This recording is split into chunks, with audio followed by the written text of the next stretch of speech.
یہ بینکس کی سٹیٹمنٹس کوئی پلندے نہیں ہوتے ہیں, یہ آپ بھی حاصل کر سکتی ہیں, یہ ہر ایک حاصل کر سکتا ہے. پرابلم کیا ہے کہ ہم جب ایسے ملک میں جس کی رول آف لا کی پرسپشن نیگیٹو ہو, جس کی وجہ سے یہ پاکستان کی سطح نیچے آئی ہے, وہ یہ ہے کہ جب آپ اس ملک میں ججز کو بلیک میل کریں, آپ ججز کو خریدنے کی کوشش کریں, آپ جب وہ ملک قیوم سے لے کر اور ابھی رانا شمیم تک کے ایفیڈیوٹ جو اپنے دفتروں میں بٹھا کے نوٹریز پبلک کو بٹھا کے اور آپ اپنی من پسند کے وہ کیا آج بھی ایسے ہو رہا ہے؟ کیا آج بھی آپ لوگوں کے دور میں ججز کو خریدا جا رہا ہے, انصاف کے نظام کو خریدا جا رہا ہے؟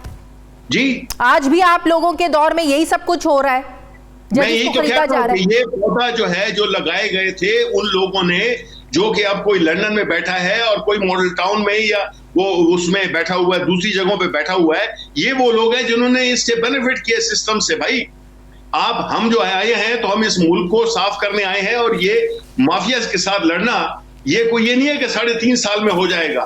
ہم لا رہے ہیں ریفارمز, آج بھی اس میں کیبنٹ میں اپروو ہوئی ہیں, کرمنل پروسیجر کوڈ میں ہم میجر قسم کی چینجز کر رہے ہیں. دیکھیں شازیہ, یہ مت بھولیں کہ یہ قوم جو ہے اس میں جو لیڈران بنے ہوئے تھے, جو کہ ایک بادشاہت تھی, کیونکہ یہ جمہوریت نہیں تھی کہ جس میں کہ ہر لیڈر کا بیٹا پوتا پوتی سارے وہ کرتے آئے ہیں. پاکستان تحریک انصاف اور جماعت اسلامی, یہ دو, اور ایم کیو ایم, یہ واحد پارٹیز ہیں جس میں کہ کوئی خاندانی وراثت نہیں ہے, اور انہی دو پارٹیز نے جن کی وراثت ہے, انہوں نے اس ملک کا بیڑا غرق کیا, اس ملک کو جڑوں کو کھوکھلا کیا, اور آج نتیجہ یہ ہے کہ ہم باوجود کووڈ میں جس میں کہ ساری دنیا میں تباہی آ گئی, ہم ایک ایسے اس میں بیٹھے ہوئے ہیں جس میں کہ ہم سٹرگل کر رہے ہیں ہر ادارے کو. آپ کا کیا خیال ہے کہ یہ پولیس کا نظام ہے, یہ جسٹس کا نظام ہے, کہ باوجود پروف کے آپ کا پورا جسٹس سسٹم جو ہے تو وہ فیل ہو چکا ہے, جس میں کہ ہم لمحہ و لمحہ ہم وہ کر رہے ہیں, اور یہ کوئی ڈکٹیٹرشپ نہیں ہے, یہ کوئی بادشاہت نہیں ہے کہ ہم سر اڑا دیں یا ہم کہیں کہ جی ہم نے تو عدالت میں پیش کیے ہیں سارے ثبوت,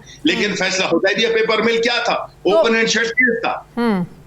بالکل صحیح. آپ مجھے بتائیں اس سارے ملک کے جو 72 سال کے مسائل ہیں, جو کہ اپنا ایک سر اٹھاتے رہتے رہے, تو بھی خان صاحب کو 90 دن کے اندر میں یہ کر دوں گا, میں وہ کر دوں گا, جو بڑے میں کرپشن ختم کر دوں گا, پھر خان صاحب کو یہ دعوے کرنے نہیں چاہیے تھے.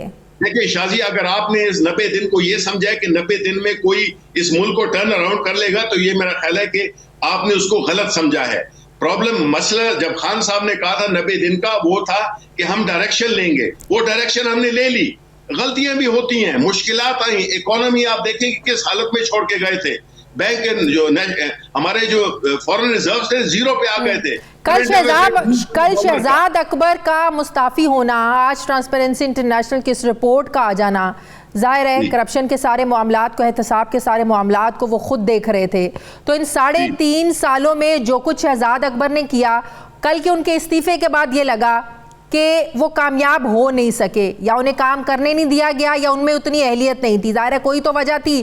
تو ان 3.5 سالوں کا وقت, کیا وہ سب کچھ ضائع ہو گیا؟ جو نیا شخص آئے گا سب کچھ نئے سرے سے شروع کرے گا, چیزوں کو سمجھنے میں وقت لگے گا. کیا واقعی پرائم منسٹر صاحب شہزاد اکبر کی جو کارکردگی تھی اس سے سیٹسفائیڈ نہیں تھے؟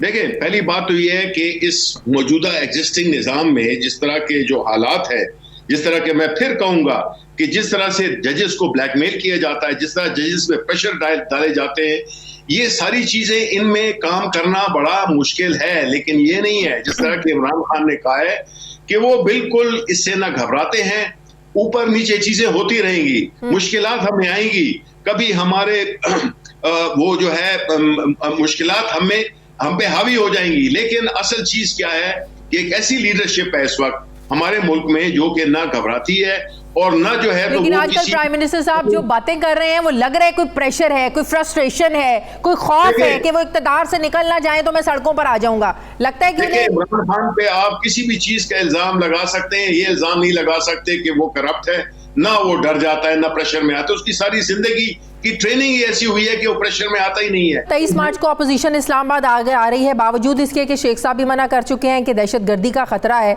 تو کیا آپ لوگ اس سے نمٹنے کے لیے تیار ہیں؟ جو ان کا مارچ ہے, فیصلہ انہوں نے 23 مارچ کا ہی رکھا ہے, انہوں نے بالکل نہیں بدلا. تو کیا کریں گے آپ لوگ؟ روکیں گے, ویلکم کریں گے, کیا کریں گے؟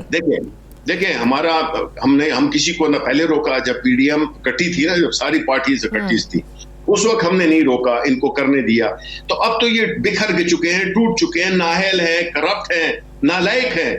ملک کے مفاد کو یہ سب سے آخر میں دیکھتے ہیں, یہ ذاتی مفاد اور اپنی لیڈرشپ کے مفادات کو پہلے دیکھتے ہیں. یہ سارے جو آج کل یہ جو ان کے جو صبح 9-10 بجے ہوتے ہیں جو سیاسی بے روزگار شاید خاقان عباسی جیسے یہ آ کے ٹی وی پہ بیٹھ جاتے ہیں اور کوئی نہ کوئی وہ باتیں کرتے رہتے ہیں.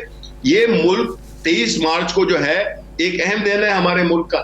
اس دن جو ہے یہ اسلامک اور وہ او آئی سی کے ان کی جو میٹنگ ہو رہی ہے 23 کو یہاں پہ ڈسپلے ہوتا ہے, ایک منایا جاتا ہے. اس میں یہ آ کے اگر آپ اس کو ڈسٹرب کرنا چاہتے ہیں تو یہ ان کی مرضی ہے, بیکاز ویسے لوگ اکٹھے نہیں کر سکتے یہ. تو انہوں نے کہا کہ 23 مارچ کو چونکہ ایک میلے کا سما ہوتا ہے, اس میں جا کے ہم ڈنڈے ونڈے اٹھا دیں اور اپنے وہ ایک جو ہے وہ پوری کر دیں. اب دیکھیں ان میں بھی اتفاق نہیں, ایک 27 کو کر رہا ہے, ایک 23 کو کر رہا ہے. تو یہ کیسی اپوزیشن ہے؟ بہت بہت شکریہ. وفاقی وزیر science and technology Shibli Faraz صاحب میرے ساتھ تھے.